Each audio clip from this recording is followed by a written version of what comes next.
Houston, you're a go for landing, over. Roger, understand. Go for landing. 3,000 feet. July 1969.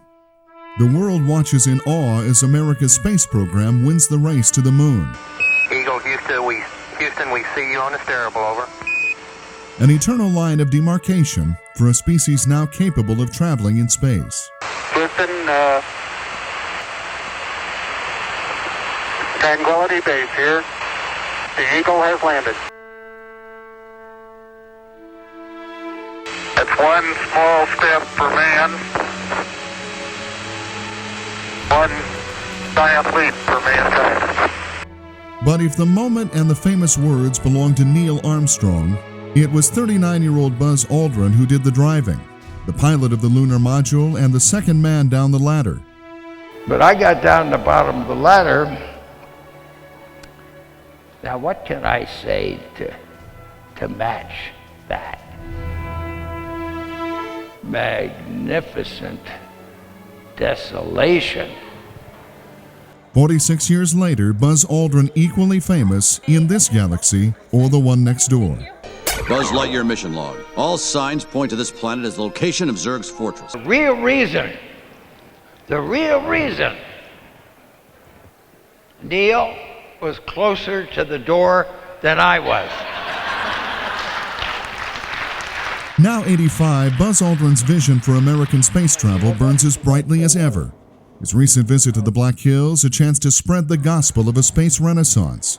Buzz Aldrin says it's time for mankind to go to Mars. So there's a bright future doing things at the moon that we need to know how to do at Mars. Born Edwin Eugene Aldrin in Montclair, New Jersey, Buzz Aldrin's famous nickname, now his legal name, only happened because his younger siblings couldn't say the word brother. It came out Buzzer, and so Buzz it was all the way to the moon.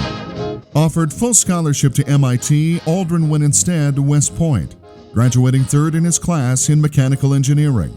From there, it was off to the Korean War, flying fighter jets and shooting down MiGs, and teaching other American pilots to do the same.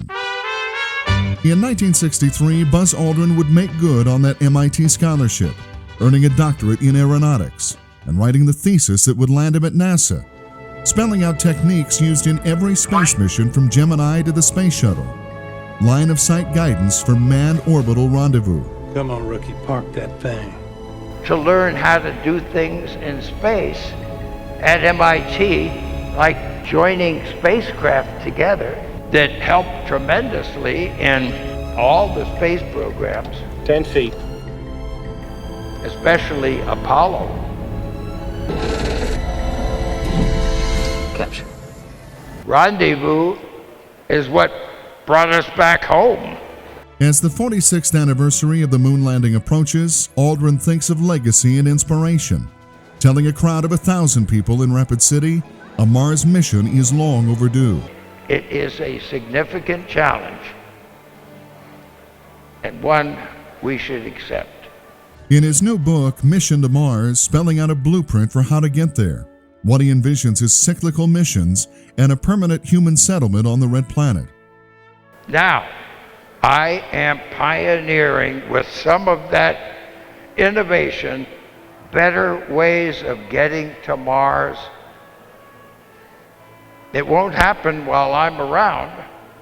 His recent visit to the Sanford Underground Lab, a chance to see the cutting edge of quantum physics. So this is the purest copper in the world. To see how the latest technology might apply to getting a spacecraft to the speed of light, getting the feasibility talking points to convince senators and congressmen to fund the project.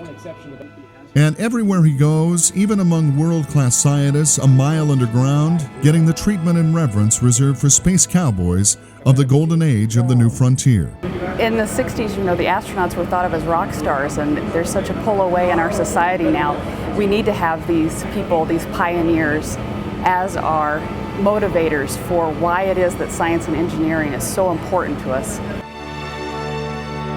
Hoping the golden anniversary of one small step will finally produce that giant leap and a lasting home for humankind among the stars.